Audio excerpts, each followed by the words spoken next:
Hi everyone. My name is Vinay. तो देखो, आज हम जो चैप्टर शुरू करने वाले हैं, एनिमल किंगडम। तो जूलॉजी की ना ये चैप्टर जो है वो जान है। ठीक है, बहुत इंपॉर्टेंट चैप्टर है।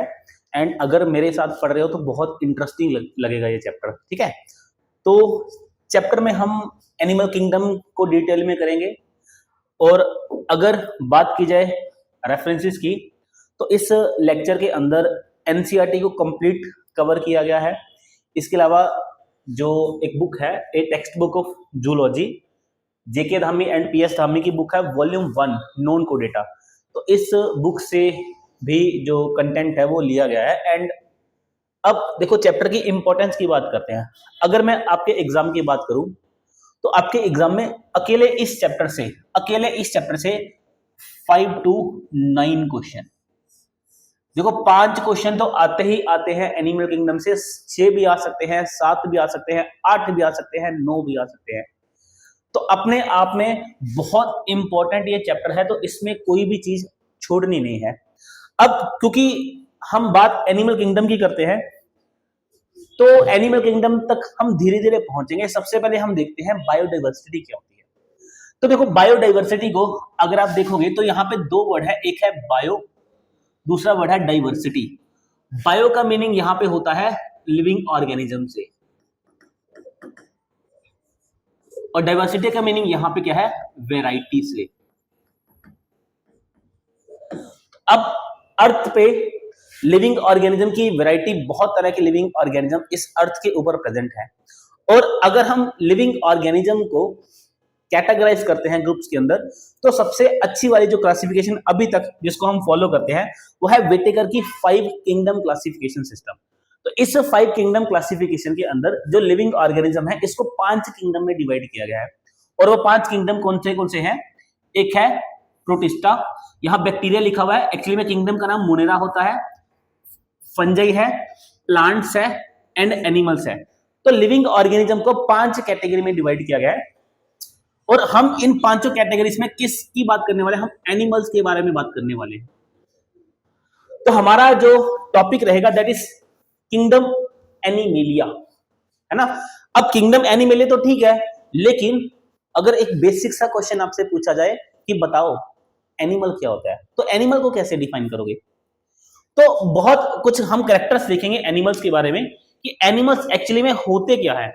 ठीक है, अगर हम एनिमल्स की बात करते हैं तो एनिमल्स के कुछ जनरल कैरेक्टरिस्टिक फीचर्स होते हैं। जैसे याद रखना, अगर मैं एनिमल्स की बात करूंगा, they do not have cell wall. तो एनिमल सेल के अंदर कभी भी सेल वॉल देखने को नहीं मिलती, जबकि फंजाई के अंदर होती है, प्लांट्स के अंदर होती है, बैक्टीरिया के अंदर होती है ना। तो एनिमल्स के अंदर आपको कभी भी सेल वॉल देखने को नहीं मिलेगी। उसके बाद अगर हम इनके मोड ऑफ न्यूट्रिशन की बात करते हैं, तो जो एनिमल्स होते हैं दे आर हेट्रोट्रोपिक ऑर्गेनिज्म। तो ये कौन से ऑर्गेनिज्म होते हैं? Heterotrophic organism. हेट्रोट्रोपिक का मीनिंग क्या है कि ये अपने फूड के लिए किसी दूसरे ऑर्गेनिज्म के ऊपर डिपेंड होते हैं। अब प्लांट्स अपना फूड खुद से सिंथेसाइज करते हैं, तो हम उनको बोलते हैं वो ऑटोट्रोप्स होते हैं, वो फोटोसिंथेसिस से अपने फूड को खुद से बना सकते हैं। लेकिन एनिमल्स क्या है? हेट्रोट्रोप्स हैं, किसी दूसरे ऑर्गेनिज्म के ऊपर क्या रहेंगे? डिपेंड रहेंगे फूड के लिए, है ना। अब वो डिपेंडेंस जो है वो डायरेक्टली भी हो सकती है किसी ऑर्गेनिज्म को। अगर मैं बात करूं कि प्लांट को डायरेक्ट भी खाया जा सकता है, अगर किसी एनिमल्स को खाया जाएगा, मतलब कोई एनिमल किसी दूसरे एनिमल को खाता है, तो दूसरा एनिमल भी तो कभी ना कहीं तो वो प्लांट को खाएगा ना। तो डायरेक्टली और इनडायरेक्टली ये प्लांट्स के ऊपर क्या होते हैं? डिपेंड होते हैं। उसके बाद जो एनिमल्स होते हैं दे आर होलोजोइक। ये होलोजोइक होते हैं। अब ये होलोजोइक क्या है? देखो, होलोजोइक मोड ऑफ न्यूट्रिशन को फॉलो करते हैं। ये क्या करेंगे? होलोजोइक मोड ऑफ न्यूट्रिशन को फॉलो करते हैं। अब ये होलोजोइक क्या है? एक्चुअली में यहाँ पे होलोजोइक का मीनिंग होता है ये फूड को अपनी बॉडी के अंदर डाइजेस्ट करते हैं। सो होलोजोइक का यहाँ पे मीनिंग क्या है? Digest food inside the body cavity. इसको हम बोल देंगे holozoic mode of nutrition. Point clear हुआ? इसके बाद नेक्स्ट अगर हम बात करते हैं तो फूड भी खा लिया। इसके बाद जो फूड होता है ना एनिमल्स के पास, इस फूड को जैसे ग्लूकोज है, मेन हमें एनर्जी किससे मिलती है? ग्लूकोज से मिलती है। तो जो एक्स्ट्रा ग्लूकोज होती है उसको ग्लाइकोजन की फॉर्म में स्टोर करते हैं कौन? Animals. So they store glycogen, ठीक है। जैसे प्लांट्स होते हैं ना, वो क्या करते हैं? वो स्टार्च की फॉर्म में जो फूड होता है उसको स्टार्च की फॉर्म में स्टोर करते हैं, और एनिमल्स क्या करेंगे यहाँ पे? ये ग्लाइकोजन की फॉर्म में क्या करेंगे? फूड को रिजर्व रखते हैं। तो मैं लिखता हूँ ये क्या होता है? बेसिकली रिजर्व फूड होता है, रिजर्व फूड, है ना। कभी कभी बड़ी भूख लगती है और एकदम से भूख शांत हो जाती है, वो कैसे? क्योंकि ब्लड के अंदर ग्लूकोज का लेवल कम हुआ, तो बॉडी ने मांगा कि भाई खाना लेके आओ, खाना लेके आओ। आप कहीं पे बाहर हो, आप खाना खा नहीं सकते हो, तो लीवर ने बोला कि चलो मेरे पास ग्लाइकोजन है, मैं तोड़ के इसको ग्लूकोज में कन्वर्ट करता हूँ, ब्लड में डाल देता हूँ। तो ग्लाइकोजन को लीवर ग्लूकोज में कन्वर्ट करेगा, ब्लड में डाल देगा, भूख थोड़े टाइम के शांत हो जाएगी, है ना। उसके बाद मोस्टली जो एनिमल्स होते हैं, mostly not all, mostly they show locomotion. Locomotion का मतलब जो एनिमल्स होते हैं वो एक जगह से दूसरी जगह पे जा सकते हैं, मोस्टली जाएंगे, सारे नहीं जाते। हम आगे बात करेंगे कि कौन कौन से ऐसे एनिमल्स हैं जो एक जगह से दूसरी जगह नहीं जाते। इसके अलावा जो एनिमल्स होते हैं they are multicellular. Animals क्या आएंगे? Multicellular. अब आपके मन में एक सवाल आ सकता है कि सर अमीबा एक एनिमल है, वो तो यूनिसेलुलर है। तो मेरे बच्चे हर एक यूकैरियोटिक ऑर्गेनिज्म जिसके पास हर एक यूकैरियोटिक ऑर्गेनिज्म जो यूनिसेलुलर है उसको हम किंगडम प्रोटिस्टा में रखते हैं। तो अमीबा को हम कहां पे पढ़ते हैं? उसको हम पढ़ते हैं किंगडम प्रोटिस्टा के अंदर। पॉइंट क्लियर हुआ? आगे चलिए बहुत ही बढ़िया। इसके अलावा अगर हम और बातें करते हैं तो मोस्टली जो एनिमल्स होते हैं ये क्या शो करते हैं? Sexual reproduction.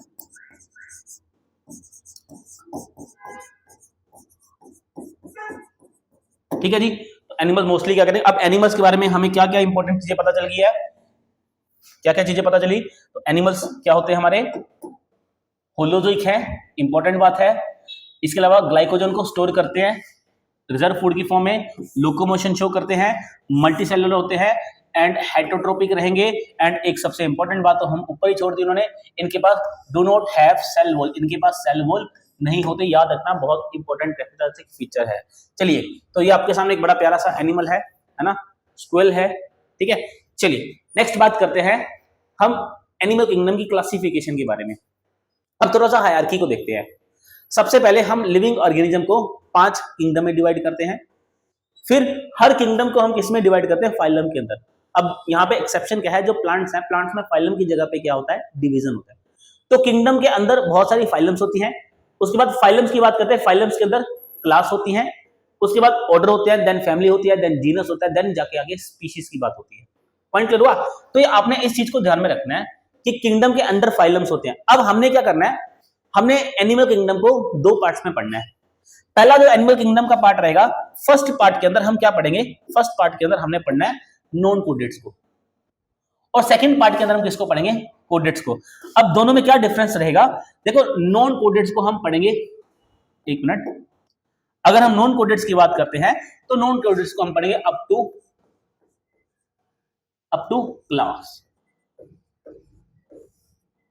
और अप टू क्लास का मीनिंग क्या है? कि बस क्लासेस देखनी है, क्लास के बारे में हल्का सा क्लास का नाम देखेंगे बस। मतलब फाइलम को देखेंगे, उसके बाद क्लासिफिकेशन में ये देखेंगे कि फाइलम को कितनी क्लासेस में डिवाइड किया गया है एंड उनकी एग्जांपल्स। लेकिन जब हम बात करते हैं कोडेटा की, तो कोडेटा को हमने पढ़ना up to order.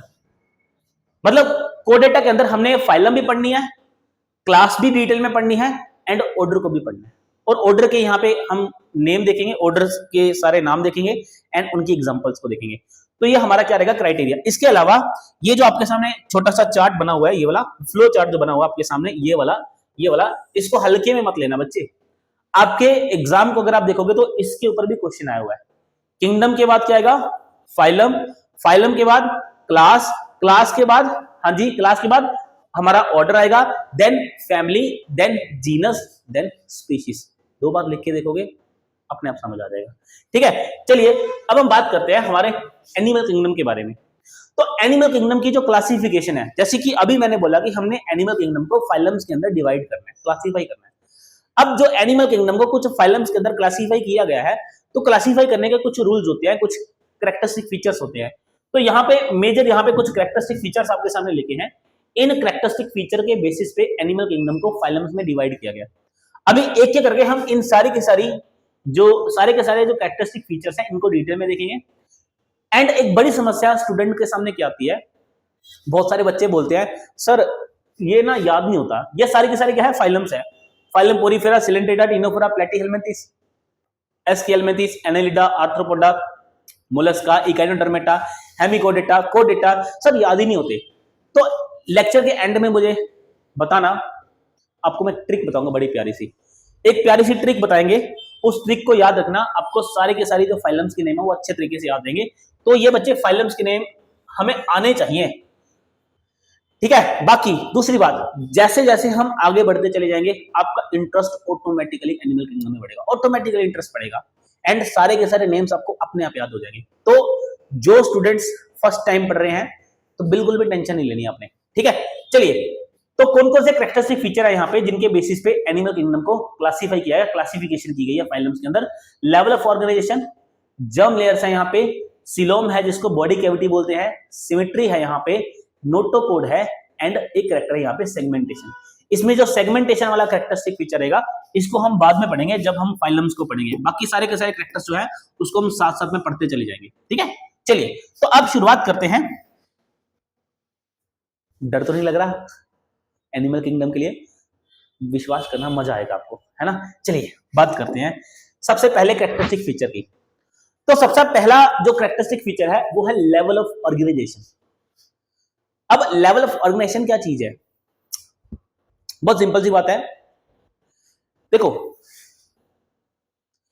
Level of organisation. अब ऑर्गेनाइजेशन वर्ड का मतलब है मिलके काम करना। एक मिनट, यहां पे ऑर्गेनाइजेशन वर्ड है। जैसे होता है ना, कभी कोई फंक्शन होता है तो कोई ना कोई पर्सन एक फंक्शन को ऑर्गेनाइज करता है, तो ऑर्गेनाइज करेगा तो हर चीज पैटर्न में होती है। ऐसे ही जिस टाइम पे लाइफ इवॉल्व हो रही थी तो सबसे पहले सेल बना, फिर सबसे पहले सेल्स बने। सबसे पहले क्या बने? सेल्स बने। सबसे पहला वाला जो ऑर्गेनिज्म था वो यूनिसेलुलर था, एक सेल से बना। फिर सेल्स इकट्ठा हुए तो जो ऑर्गेनिज्म बना उसको हम बोलेंगे मल्टी सेलुलर ऑर्गेनिज्म। तो पहले कौन सा ऑर्गेनिज्म बना? एक यूनिसेलुलर ऑर्गेनिज्म बना, फिर बना एक मल्टी सेलुलर ऑर्गेनिज्म। लेकिन मल्टी सेलुलर ऑर्गेनिज्म के अंदर सेल्स तो बहुत ज्यादा थे, लेकिन सारे के सारे सेल्स अपना अपना काम खुद कर रहे थे। उसके बाद थोड़ा सा और सिस्टम इवॉल्व हुआ।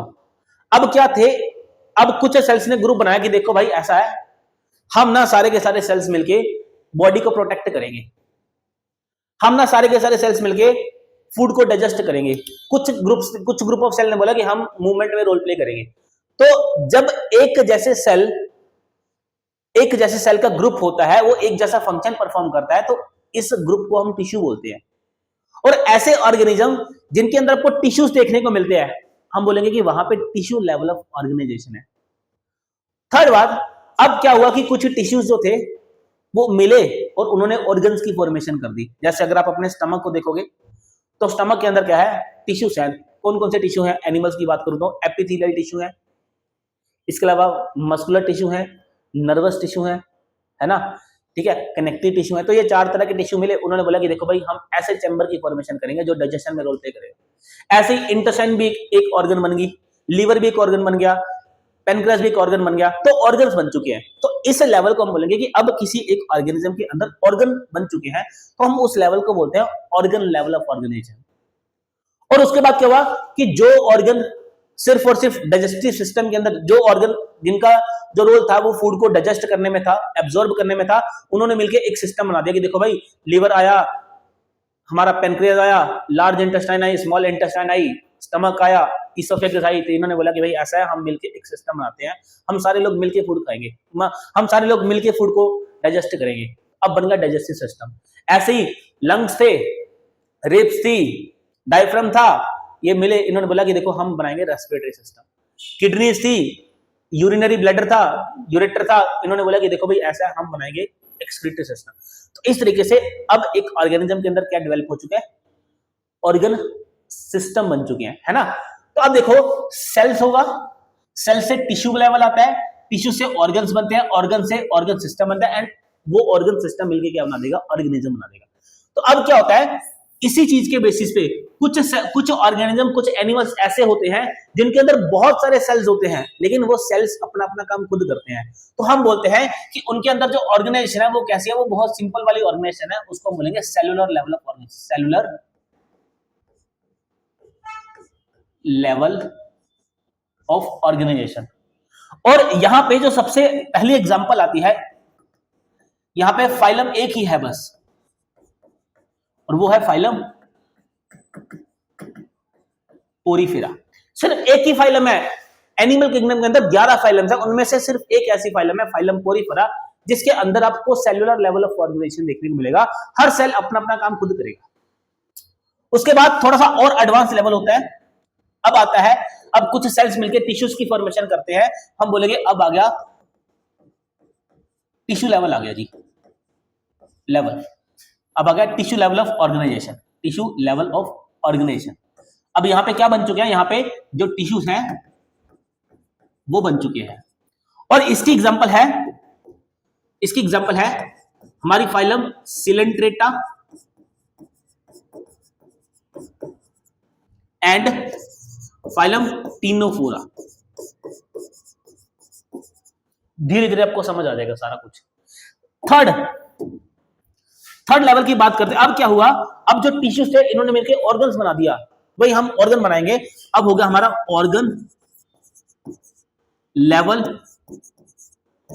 Of organisation.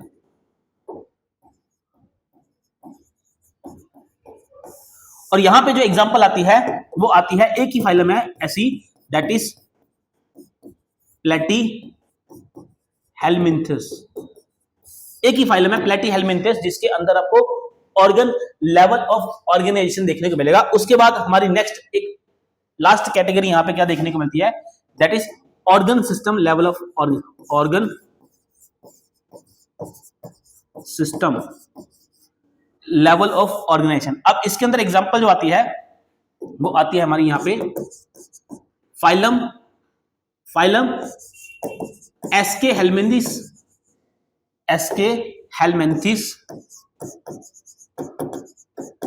से लेके फाइलम कोडेटा।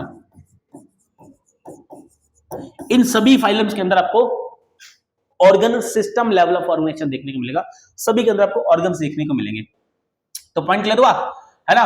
तो इसका मतलब लेवल ऑफ ऑर्गेनाइजेशन के बेसिस पे अगर हम बात करते हैं, तो जो हमारे एनिमल किंगडम होता है, जो हमारी फाइलम्स है, उसको हम डिवाइड करते हैं सेलुलर लेवल ऑफ ऑर्गेनाइजेशन में एक कैटेगरी, देन दूसरी होगी हमारी टिश्यू लेवल ऑफ, ये सेलुलर लेवल होगी एक, टिश्यू लेवल होगी दो, फिर ऑर्गन लेवल ऑफ ऑर्गेनाइजेशन तीन, and then is organ system level of organisation.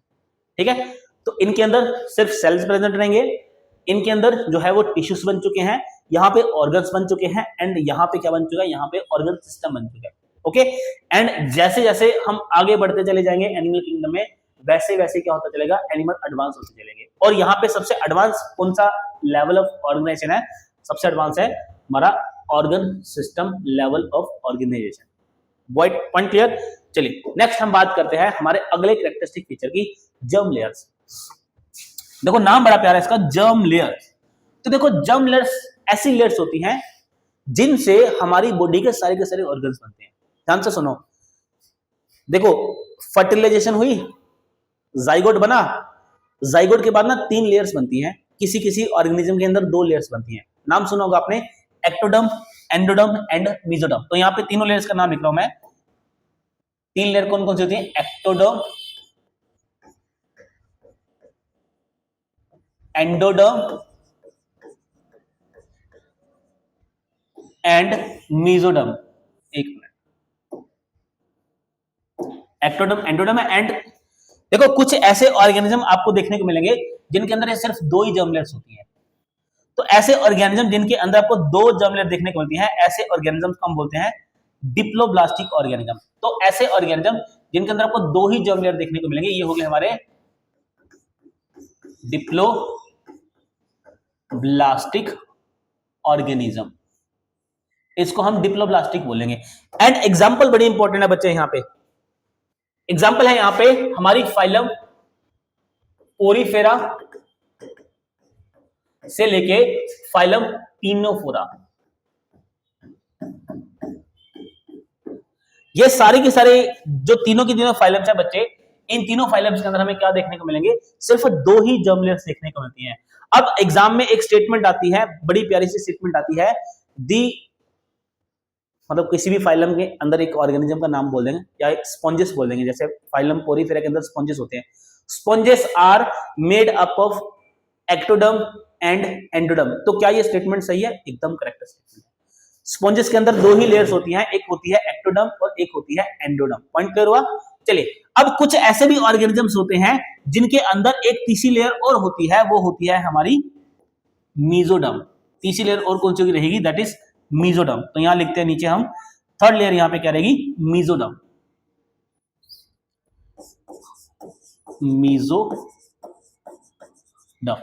तो ऐसे ऑर्गेनिज्म जिनके अंदर तीनों लेयर्स होती हैं, जिनके अंदर एक्टोडर्म भी है, जिनके अंदर एंडोडर्म भी है, जिनके पास मीजोडर्म भी है, जिनके पास तीनों लेयर्स है, तो ऐसे ऑर्गेनिज्म को हम बोल देंगे क्या? ऐसे ऑर्गेनिज्म को बोल देंगे ट्रिप्लोब्लास्टिक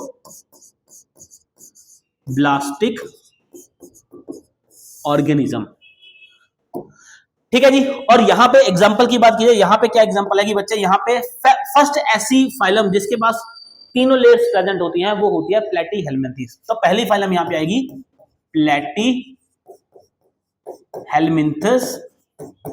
से लेके फाइलम कोडेटा। फाइलम कोडेटा, तो ये सारी की सारी फाइलम जो है, इनके अंदर हमें क्या देखने को मिलेंगी? तीनों जर्म लेयर देखने को मिलेगी। तो यहां पे ये होगी हमारी एग्जांपल। ठीक है जी। एग्जाम में आपको क्वेश्चन यहां से पूछे जाते हैं। तो जर्म लेयर के बेसिस पे ऑर्गेनिज्म कितने तरह के होते हैं? एनिमल किंगडम को हम दो क्लासेस में डिवाइड करते हैं, दो ग्रुप्स में डिवाइड करते हैं। एक ग्रुप को हमने डिप्लोब्लास्टिक बोला, जहां पे दो ही जर्म लेयर देखने को मिलेंगी, एंड दूसरे ग्रुप को हमने बोला ट्रिप्लोब्लास्टिक, जहां पे तीन लेयर्स देखने को मिलेंगी। दोनों में क्या डिफरेंस है? ट्रिप्लोब्लास्टिक के अंदर जो हमारी मीजोडर्म होती है, वो नई लेयर बनती है। पॉइंट क्लियर हुआ? चलिए, तो ये हमारा एक कैरेक्टरिस्टिक फीचर यहाँ पे और खत्म होता है। चलिए, अब बात करते हैं हम हमारे नेक्स्ट कैरेक्टरिस्टिक फीचर की, and that is coelom, body cavity. अब देखो, सीलोम की पहले डेफिनेशन समझो। सीलोम का मीनिंग यहाँ पे क्या होता है? Cavity, body cavity. लेकिन ये कोई आम कैविटी नहीं है, ये थोड़ी सी खास कैविटी है ना। तो यहां पे लिखता हूं, ये क्या होती है? एक बॉडी कैविटी होती है, body cavity surrounded by mesoderm. मतलब ऐसी बॉडी की कैविटी, बॉडी के अंदर ऐसी खाली जगह, ऐसी कैविटी जिसके चारों तरफ क्या प्रेजेंट हो? मीजोडर्म प्रेजेंट हो, उसी कैविटी को क्या बोला जाएगा? सीलोम बोला जाएगा, है ना। तो सीलोम होने के लिए शर्त क्या है? सीलोम होने के लिए शर्त एक है कि भाई ऑर्गेनिज्म के पास ये मीजोडर्म तो होनी चाहिए। अगर ये मीजोडर्म नहीं होगी तो सीलोम तो हो ही नहीं सकता। ठीक है। जैसे फाइलम पोरीफेरा है, डिप्लोब्लास्टिक है, उसके बाद दो ही जर्म लेयर है, एक एंडोडर्म एक एक्टोडर्म है। अगर वहां पे अंदर बॉडी के अंदर कोई खाली जगह होगी भी, तो क्या उसको सीलोम ने चारों तरफ से कवर, क्या उसको मीजोडर्म ने चारों तरफ से कवर किया? नहीं किया। तो क्या हम उसको सीलोम बोलेंगे? नहीं बोल सकते। ठीक है। तो सीलोम एक ऐसी बॉडी कैविटी होती है जो चारों तरफ से मीजोडर्म के द्वारा कवर होती है ना। अब इसके बेसिस पे ऑर्गेनिज्म तीन तरह के होते हैं। अब इस चीज को ध्यान से समझना, सीलोम के बेसिस पे ऑर्गेनिज्म तीन तरह के होते हैं। हम बनाते हैं, सबसे पहले ये होगी हमारी, तीन तरह के ऑर्गेनिज्म कौन से रहेंगे बताना मुझे आप। ये होगी हमारी एंडोडर्म, ये होगी हमारी एंडोडर्म, एंड ये होगी हमारी यहां पे भी एंडोडर्म। तो बहुत ध्यान से देखना चीजों को। और एंडोडर्म के बाहर है हमारी एक लेयर, दैट इज एक्टोडर्म। तो ये रेड कलर में होगी एक्टोडर्म, ये यहां पे भी होगी एक्टोडर्म, ये यहां पे भी होगी एक्टोडर्म। तो यहां मेंशन कर देता हूं बच्चे, जो ब्लैक कलर है बच्चे, ब्लैक कलर ये है एक्टोडर्म के लिए, एंड जो रेड कलर रहेगा बच्चे ये रहेगा हमारा एंडोडर्म के लिए, एंड ब्लू कलर जो है हमारा रहेगा मीजोडर्म के लिए। ठीक है, अब ब्लू कलर को बना रहा हूं मैं, देखो ध्यान से,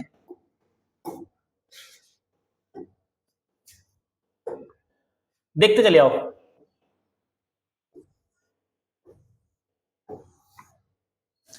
एक केस ये, एक केस ये रहा।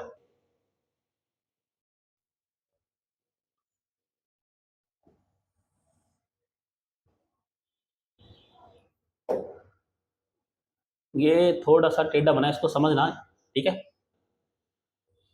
चलिए बढ़िया। देखो तीन तरह के ऑर्गेनिज्म को देखो, ये ऑर्गेनिज्म ए वाला, ये है बी वाला, एंड ये है सी वाला। सबसे पहले हम एक ऑर्गेनिज्म की बात करते हैं, ए वाले की। अब ए वाले को ध्यान से देखो, यहाँ पे दो ही जर्म लेयर्स हैं, एक है अंदर है एंडोडर्म, बाहर है एक्टोडर्म। तो क्या यहाँ पे सीलोम प्रेजेंट होगा? होगा? नहीं होगा ना। जिसके पास मेसोडर्म ही नहीं है उसके पास सीलोम हो ही नहीं सकता। तो ऐसे ऑर्गेनिज्म को हम बोलेंगे, ये हो गया, इसका नाम दिया हमने एसिलोमेट। ऐसे ऑर्गेनिज्म जिनके पास नो सिलोम, जिनके पास सिलोम होता ही नो सिलोम, उन ऑर्गेनिज्म को हमने क्या बोल दिया? एसिलोमेट की कैटेगरी में डाल दिया। तो सिलोम के बेसिस पे एक कैटेगरी होगी हमारी एसिलोमेट। एंड यहां पे एग्जांपल है बच्चे, एग्जांपल पता आपको, एग्जांपल पता है, क्योंकि जहां पे मेसोडर्म है ही नहीं वहां पे सिलोम करेगा तो क्या। तो यहां पे एग्जांपल तीन आती हैं, एक आती है फाइलम पोरीफेरा, फिर आएगी फाइलम सिलेंट्रेटा, फिर आएगी फाइलम टीनोफोरा, एंड यहां पे एक फाइलम और होती है प्लेटीहेल्मिंथिस। यहां पे कौन सी फाइलम है? प्लेटीहेल्मिंथिस।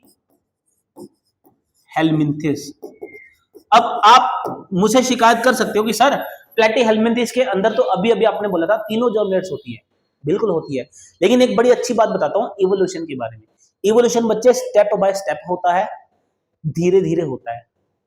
इवोल्यूशन स्टेप बाय स्टेप होता है, धीरे धीरे होता है। सबसे पहले भगवान ने देखा यार भी देखो दो ही जर्म लेयर्स हैं, कोई बॉडी कैविटी नहीं है, तो एक काम करो तीसरी जर्म लेयर को ऐड करो। तो प्लेटीहेल्मिंथिस के अंदर पहली बार तीसरी जर्म लेयर आई, मेसोडर्म आई, लेकिन अभी तक वहां पे कैविटी नहीं बनी। इसके अगली वाली जो फाइलम रहेगी, कौन सी फाइलम? एस्के हेल्मिंथिस। अब एस्के हेल्मिंथिस के अंदर पहली बार क्या होगा? सिलोम बनेगा। अब इस चीज को देखो, देखो मैं यहां पे मैंने इस पॉइंट या इस पॉइंट को देखो, अगर मैं इस पॉइंट के यहां आऊंगा तो क्या मेसोडर्म है? यहां आऊंगा मेसोडर्म है, यहां आऊंगा मेसोडर्म है। मतलब अगर मैं अंदर खड़ा हो गया यहां पे, और जहां पे भी चला जाऊं मुझे चारों तरफ क्या नजर आएगा? मेसोडर्म नजर आएगी। अगर मुझे चारों तरफ मेसोडर्म नजर आएगी तो मैं बोलूंगा ये भी सिलोम है, ये भी सिलोम है, ये भी सिलोम है, ये भी सिलोम है। एग्री और नॉट एग्री? सिलोम होने की शर्त क्या है?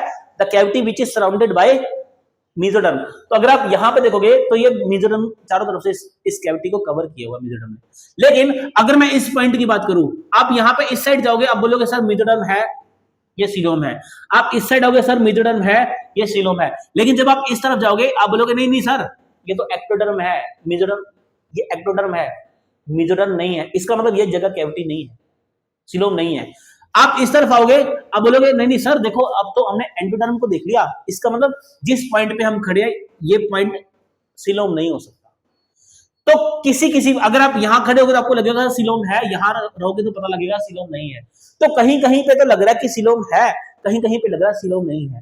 तो इसको हम बोलते हैं सूडो सिलोम, झूठा सिलोम। ये क्या यहां पे क्या रहेगा? फॉल्स। यहां पे हम बोलेंगे यहां पे क्या प्रेजेंट है? फॉल्स सिलोम प्रेजेंट है। और अब हम इसको इस कैटेगरी को नाम दे देंगे सूडो सिलोमेट। ऐसे ऑर्गेनिज्म जिनके अंदर क्या प्रेजेंट होता है? फॉल्स सिलोम प्रेजेंट, उनको हम बोलेंगे सीडो सिलोमेट, उनको बोल देंगे सीडो सिलोमेट। और बच्चे बहुत इंपॉर्टेंट है क्योंकि एक ही फाइलम है जिसके अंदर सूडो सिलोम पाया जाता है और दैट इज एस्के हेल्मिंथिस।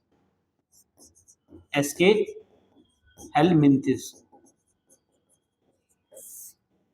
एक ही ऐसी फाइलम है जिसके अंदर सूडोसिलोम पाया जाएगा। इससे पहले वाली सारी फाइलम में सिलोम होगा नहीं, एंड इसके बाद वाली सारी फाइलम में सिलोम देखने को मिलेगा। बढ़िया। अब थर्ड वाले ऑर्गेनिज्म की बात करते हैं। यहां देखो इस पॉइंट को देखो, सिलोम सब तरफ क्या है? मेसोडर्म है। यहां देखो, यहां देखो, यहां देखो, मैक्सिमम आप जहां पे भी देखोगे आपको सब तरफ क्या देखने को मिलेगा? मेसोडर्म देखने को मिलेगी। इसका मतलब ये जो कैविटी है ये सराउंडेड बाय मेसोडर्म है, तो ये हो गया हमारा ट्रू सिलोम। तो ये हो गया हमारा दिस इज ट्रू सिलोम, तो यहां पे क्या प्रेजेंट रहेगा, ट्रू सिलोम, ट्रू सिलोम। और ट्रू सिलोम जिन ऑर्गेनिज्म के अंदर ट्रू सिलोम होता है उनको हम बोलते हैं सिलोमेट, उनको क्या बोलेंगे, सिलोमेट। ठीक है जी, पॉइंट क्लियर हुआ। तो क्या पता चलता है हमें पता चलता है कैटेगरीज के बारे में। ठीक है जी, एसिलोमेट्स जिनके पास सिलोम नहीं होता, सूडोसिलोमेट्स जिनके पास फॉल्स सिलोम होता है, एंड सिलोमेट्स जिनके पास ट्रू सिलोम होता है। एंड यहां पे एग्जांपल आती है हमारी फाइलम एनेलिडा, यहां पे एग्जांपल जो रहेगी एनेलिडा फाइलम, यहां से लेके जो हमारा कोडेटा है, एनेलिडा से लेके हमारा जो कोडेटा है, सभी के पास क्या होगा, ट्रू सिलोम, कोडेटा। ठीक है, अब यहां से एग्जाम में एक क्वेश्चन आपके पूछा गया है कि ट्रू सिलोम पहली बार कहां पे अपीयर होता है। तो पहली बार बच्चे एनेलिडा के अंदर आता है, पहली बार कहां पे देखने को मिलेगा, एनेलिडा के अंदर। ध्यान रखना, पहली बार एनेलिडा के अंदर आएगा। ठीक है, और एनेलिडा के अंदर भी आजकल जो एग्जाम में क्या पूछते हैं, आजकल आपको ऑर्गेनिज्म का नाम देते हैं फाइलम की जगह पे। तो एनेलिडा में हमारे अर्थवर्म आता है ना, लीच आती है, तो इन दोनों का नाम आपने बहुत अच्छे तरीके से दिमाग में रखना है। चलिए नेक्स्ट कैरेक्टर की बात करते हैं। सिलोम हमारा यहाँ पे कंप्लीट होता है। सिलोम के बेसिस पे तीन तरह के ऑर्गेनिज्म होंगे, एसिलोमेट्स, सूडोसिलोमेट्स एंड सिलोमेट्स। चलिए नेक्स्ट कैटेगरी है हमारी सिमेट्री। अब सिमेट्री क्या चीज है, देखो सिमेट्री पता क्या होता है, सिमेट्री होता है एक ऐसा प्लेन जिस प्लेन से अगर ऑर्गेनिज्म को कट किया जाए तो वो दो इक्वल पार्ट्स में डिवाइड हो जाएगा। ध्यान से फिर से सुनो मेरी बात, सिमेट्री क्या होता है, एक ऐसा प्लेन जिस प्लेन से किसी भी ऑर्गेनिज्म को टू इक्वल पार्ट्स में क्या किया जा सके, डिवाइड किया जा सके, है ना। So the plane by which, यहां लिखते हैं the plane by which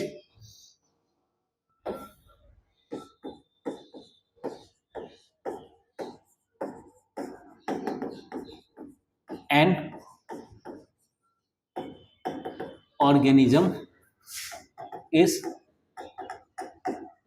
divided into two equal या फिर symmetric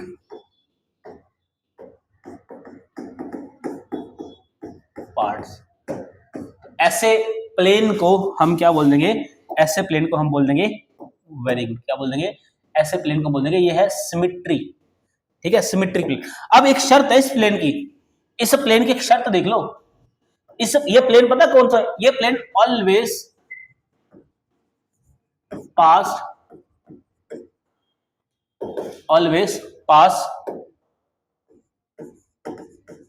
from the centre, always pass from the centre. चलो ऐसे नहीं, हम एक एग्जांपल के तौर पे समझते हैं। जैसे हमारे पास एक बॉल है, इस तरीके से राउंड शेप है, ये हमारे पास एक राउंड शेप है, देखो ध्यान से, ये एक राउंड शेप है, इस राउंड शेप का ये रहा सेंटर, इसका सेंटर ये रहा, ये इसका सेंटर है। देखो मैंने क्या किया, मैंने इस बॉल को क्या किया, कट लगाया, यहां पे मैंने ऐसे कट लगाया। तो देखो यहां पे जो मैंने कट लगाया ना, ये प्लेन ऑफ कट जो है, देखो ध्यान से, क्या ये सेंटर से, सेंटर इसका ये रहा, क्या ये सेंटर से पास हो रहा है, नहीं पास हो रहा है, तो इसको मैं प्लेन नहीं बोल सकता, इसको मैं सिमेट्री वाला प्लेन कभी नहीं बोल सकता। तो प्लेन हम उसी को बोलेंगे जो कहां से पास करे, जो सेंटर से पास करे। पॉइंट क्लियर हुआ, चलिए बहुत बढ़िया। ठीक है, तो कहां गया रे, तो देखो ध्यान से, तो यहां पे एक प्लेन मैं और बना रहा हूं। जैसे अगर मैं बात करूं इस प्लेन की, तो क्या अभी मैंने जो प्लेन चूज किया कट करने के लिए, क्या ये एक, इसको हम प्लेन मान सकते हैं, बिल्कुल, ये इसको हम बिल्कुल प्लेन मान सकते हैं। तो सेंटर से पास होना चाहिए। अब इसी के बेसिस पे, सिमेट्री के बेसिस पे जो ऑर्गेनिज्म होते हैं वो भी तीन तरह के होते हैं। वो भी कितने तरह के रहेंगे, तीन तरह के। जैसे एग्जांपल के तौर पे हमारे पास एक ऑर्गेनिज्म है ए, मेरे पास एक ऑर्गेनिज्म है ये वाला, ये एक और ये ऐसी, मैंने ऐसी बना दिया कुछ भी, ये एक ऑर्गेनिज्म है ये वाला, और इसका ये रहा सेंटर। अगर मैं इस ऑर्गेनिज्म को, बताना मुझे हाँ या ना करके बताना, सब सुन रहा हूं आपकी बात, अगर मैं इसको इस तरीके से दो पार्ट्स में कट करूं, तो क्या ये टू इक्वल पार्ट्स में कट हुआ? नहीं हो सकता ना, क्योंकि इसका कोई प्लेन ही नहीं है, इसकी कोई शेप ही नहीं है। अगर मैं ऐसे कट करूं तब भी नहीं हो सकता, अगर मैं ऐसे कट करूं तब भी नहीं हो सकता, अगर मैं ऐसे कट करूं तब भी ये टू इक्वल पार्ट्स में कभी भी कट नहीं हो सकता। तो इसका मतलब इस ऑर्गेनिज्म की कोई भी सिमेट्री नहीं है, क्योंकि हमें ऐसा कोई भी प्लेन नहीं मिल रहा जिस प्लेन से हम इस ऑर्गेनिज्म को टू इक्वल पार्ट्स में कर पाए। तो हम बोलेंगे कि इस ऑर्गेनिज्म की कोई सिमेट्री नहीं है, नो सिमेट्री। तो ऐसे एनिमल्स जिनके अंदर कोई सिमेट्री नहीं होती, हम उनको बोलते हैं they are asymmetric animals. इसको हम किस कैटेगरी में रख देंगे? हमारी यहां पे फर्स्ट कैटेगरी आती है एसिमेट्रिक एनिमल्स। उसके बाद नेक्स्ट कैटेगरी, अब नेक्स्ट बात करते हैं, ये एक ऑर्गेनिज्म है। अगर इस ऑर्गेनिज्म को, ये इसका प्लेन हो गया, अगर इस ऑर्गेनिज्म को मैं यहां से कट करने की कोशिश करूं, यस और नो बताना। ऐसा बिल्कुल मत सोचना कि हम तो वीडियो देख रहे हैं, सर को तो पता नहीं चलेगा, सब पता चल जाए मुझे, ठीक है। चलिए, तो अब बताओ क्या ये ऑर्गेनिज्म टू इक्वल पार्ट्स में कट होगा? आप बोलोगे सर यस होगा, तो इसका मतलब ठीक है। अच्छा, अब अगर मैं प्लेन एक कट यहां से लगाऊं, ऐसे यहां से लगाऊं, तो बताओ अब ऑर्गेनिज्म टू इक्वल पार्ट में कट होगा? हाँ जी सर बिल्कुल होगा। अच्छा, अब बताओ अगर मैं ऐसे कट लगाऊं तो अब होगा? सर अब भी होना चाहिए, अब भी होगा, तो बिल्कुल होगा। इसका मतलब इसका मतलब इस ऑर्गेनिज्म के अंदर एक नहीं, दो नहीं, बहुत सारे प्लेन ऐसे प्रेजेंट है जिनसे इस ऑर्गेनिज्म को टू इक्वल पार्ट में कट किया जा सकता है। तो ऐसी सिमेट्री, ऐसे ऑर्गेनिज्म जिनके अंदर जो प्लेन ऑफ कट होते हैं वो एक से ज्यादा होते हैं, 2 3 4 5 6 7, तो ऐसे ऑर्गेनिज्म को हम बोलते हैं कि इनके अंदर होती है रेडियल सिमेट्री। हम बोलेंगे यहां पे सिमेट्री है और ऐसी सिमेट्री को हम बोलेंगे रेडियल सिमेट्री, ठीक है जी, रेडियल सिमेट्री। और इसमें एक स्पेशल केस आता है रेडियल सिमेट्री में, कोई ऐसा ऑर्गेनिज्म जिसके पास 5 प्लेन ऑफ कट है, ऐसा ऑर्गेनिज्म जिसके पास 5 प्लेन ऑफ कट है, तो उसको बोलेंगे उसके पास है पेंटामेरस रेडियल सिमेट्री, ठीक है जी। एग्जांपल हमारी रहेगी, एग्जांपल नहीं छोड़नी, यहां पे एग्जांपल है बच्चे, एक ही फाइलम है यहां पे, that is phylum Porifera. Phylum Porifera के अंदर जो एनिमल्स होते हैं उनकी कोई सिमेट्री नहीं होती। उसके बाद जो रेडियल सिमेट्री वाले होते हैं इनके बारे में बात करते हैं। रेडियल सिमेट्री में आते हैं हमारी फाइलम, एग्जांपल की बात करें तो यहां पे फाइलम सिलेंट्रेटा से लेके Coelenterata and phylum Ctenophora, Ctenophora. Okay, एक यहां पे एक इंपॉर्टेंट केस और भी है, उसके बारे में बात करेंगे। अडल्ट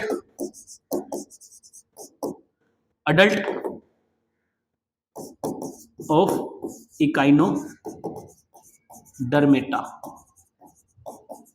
देखो जो इकाइनोडर्मेटा का अडल्ट होता है, जैसे यहां पे एग्जांपल लूंगा मैं स्टारफिश की, तो स्टारफिश के अंदर 5 प्लेन होते हैं जिससे स्टारफिश को 2 इक्वल पार्ट में कट किया जा सकता है। तो इनके अंदर कौन सी सिमेट्री होती है? मतलब इनके अंदर नहीं बोलूंगा, ये सिमेट्री किसके अंदर होती है? ये सिमेट्री होती है किसके अंदर? स्टारफिश के अंदर, स्टारफिश के अंदर। और स्टारफिश क्या एक इकाइनोडर्मेटा का मेंबर है, ठीक है। तो ये एक एक्सेप्शन है। आगे देखते हैं नेक्स्ट हम सिमेट्री को देखते हैं। अब एक ऑर्गेनिज्म मैं और बना रहा हूं यहाँ पे, बताना मुझे ये ऑर्गेनिज्म कौन है, ठीक है। एक ऑर्गेनिज्म और बना रहा हूं यहाँ पे,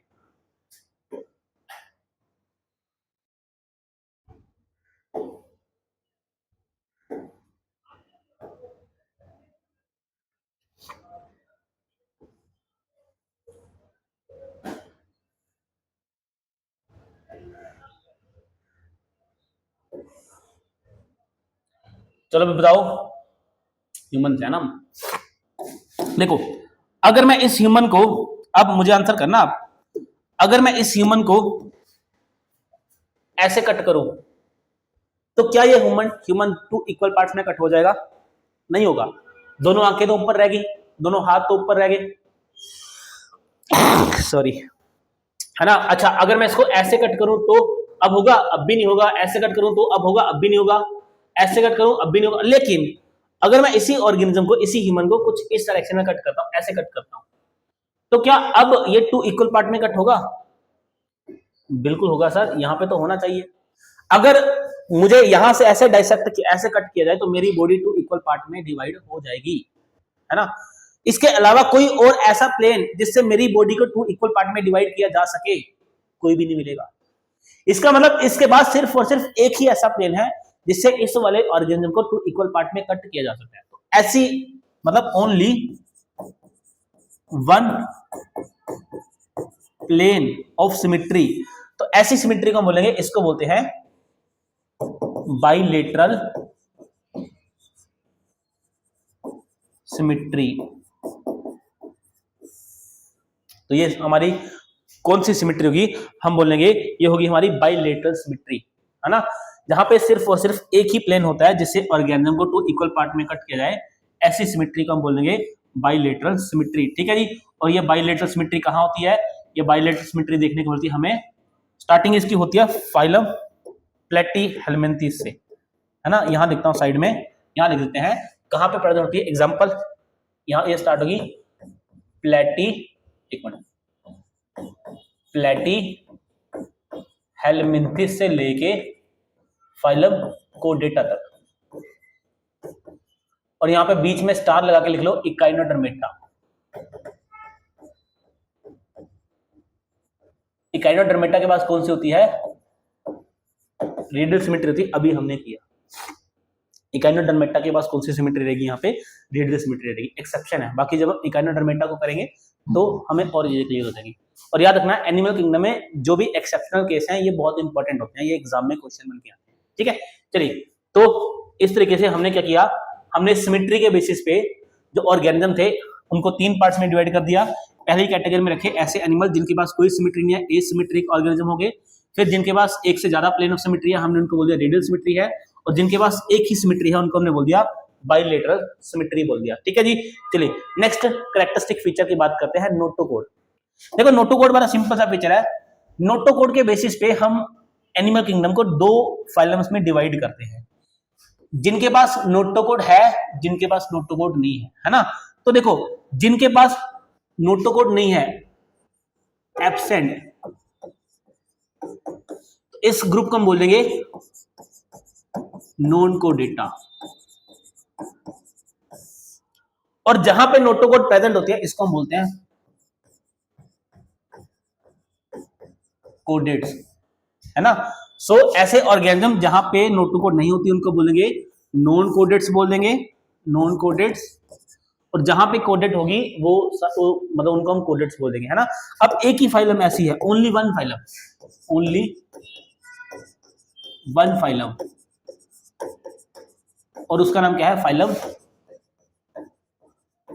कोडेटा, जिसके पास नोटोकोड प्रेजेंट होती है ना। तो इनके पास नोटोकोड रहेगी, क्या रहेगी, प्रेजेंट होगी, और इनके पास नोटोकोड क्या रहेगी, एब्सेंट रहेगी। एंड यहाँ पे जो एग्जांपल है, जो फाइलम है, फाइलम पोरीफेरा से लेके हेमिकोडेटा, हेमिकोडेटा, इन सारी की सारी फाइलम्स को हम बोल देते हैं नॉन कोडेट्स बोल देते हैं। ठीक है जी, समझे बात को। चलिए बढ़िया। अब नेक्स्ट कैरेक्टरिस्टिक फीचर आता है सेगमेंटेशन।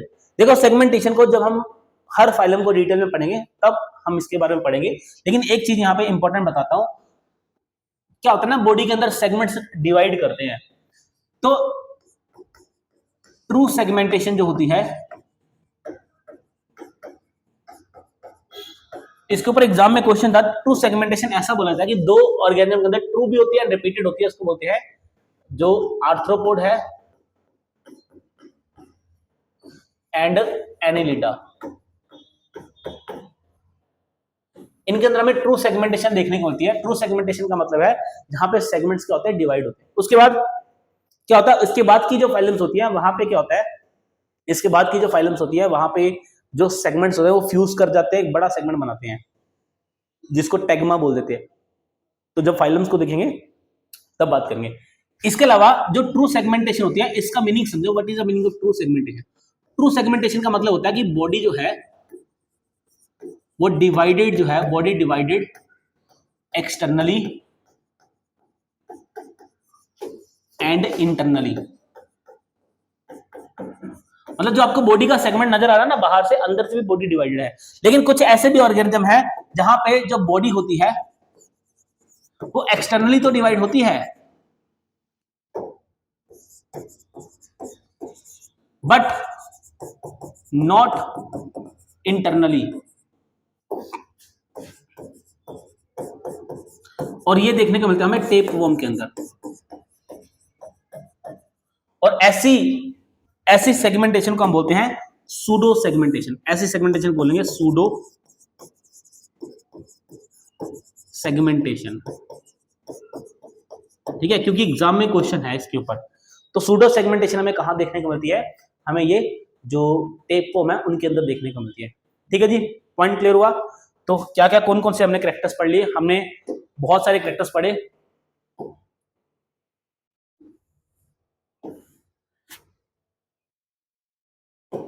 चलिए, तो हमने सारे कैरेक्टर्स पढ़ लिए। हमें लेवल ऑफ ऑर्गेनाइजेशन भी देखा, इसके बेसिस पे सेलुलर लेवल देखने को मिलता है, ठीक है, टिश्यू लेवल देखने को मिलेगा, ऑर्गन लेवल देखने को मिलेगा, ऑर्गन सिस्टम लेवल देखने को मिलेगा। जर्म लेयर के 2 प्रेजेंट है तो डिप्लोब्लास्टिक ऑर्गेनिज्म है, 3 प्रेजेंट है तो ट्रिप्लोब्लास्टिक ऑर्गेनिज्म है।